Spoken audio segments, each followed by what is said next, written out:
Прашината и речиси неподносливиот звук на градежни машини е секојдневие на станарите кои живеат во кулите спроти Бристол. Но утрово се запалил посебен аларм, кога виделе дека работниците прават дупки за ограда, веднаш во носечките столбови на нивната зграда. Деска сум вознемирена не само јас и цела зграда, затоа што околу 12 часот некој ми зазвони на врата и вели доле нешто се случува, бушат во столбовите. Викам, добро, сега ќе се симнам, бидејќи јас сум претседател на собствениците на станови, да реагирам кај изведувачите, да видам што се случува. И затекнав избушени рупи, хилти неколку, работници преку 15. Пред зградата, пред влезот. Буквално под мене овде до носичките стубови.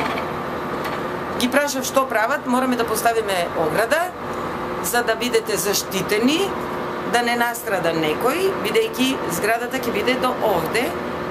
Ќе продолжиме и натаму. Животот на овие луѓе е пекол откако се донели измените во урбанистичкиот план. Големата дупка која сега ја сметаат и за закана за нивната безбедност, а не само на нивниот спокој. Наскоро ќе стане 10-катница во неокласичен стил, каде ќе се смести администрацијата. Од другата страна ќе никне нова катна гаража. Велат, не можат сега да повикаат ниту брза помош. Против тоа не можеме да се бориме, меѓутоа си ги бараме своите права, затоа што овде живеат 50 семејства. Животот им е загрозен од неколку причини. Прво, не можеме да викнеме брза помош. Не дај Боже да притреба противпожарна. А во моментот нема никаков прилаз, никаков. Сега можеш само пешки да поминеш и со детска количка, ништо друго. И што е најстрашно, со 2 месеци се мачам, не можам да викнам комунална хигиена да ги исчисти шахтите, бидејќи тоа се прави редовно, за да не се случи голема хаварија. Нема пристап.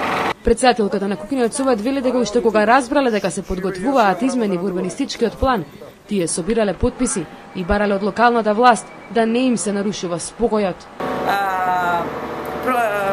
Измените беа изложени на разгледување во јули кога се сите на одмор.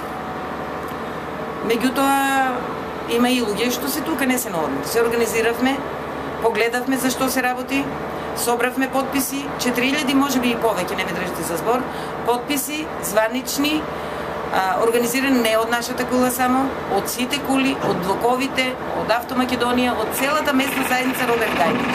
Бидејќи на оваа територија живеат и урбанисти, живеат и правници, живеат луѓе кои треба да живеат нормално. Меѓутоа, сите тие представки што се доставени до институции, сега не можам напамет да ги кажам точно, меѓутоа наидоа на глувост. Дојде ден да се усвојува деталниот урбанистички план за оваа работа. Седницата кога беше закажана, таму имаше преку 100 станари. Чека до вечерта до 20 часот. Седницата не почна. Се усвоил дупот после 12 часот, во утринските, раните утрински часови и толку. Свесни се дека е доцна, но бараат барем да не им се копа во носечките столбови на зградата, но и да не се подсмеваат со нивната мака, со аргументите дека до нив барем ќе имал убава зграда. Многу ќе биле убави зградите. Викам, дојдете вие овде да живеете, бидејќи ќе бидат убави, да ги гледате, ама да живеете од оваа страна, на први кат, на втори, на трети, бидејќи до 10 кат нема да има светлина. За сонце да не зборува. Што ви одговори? Дека ќе биле многу убави зградите.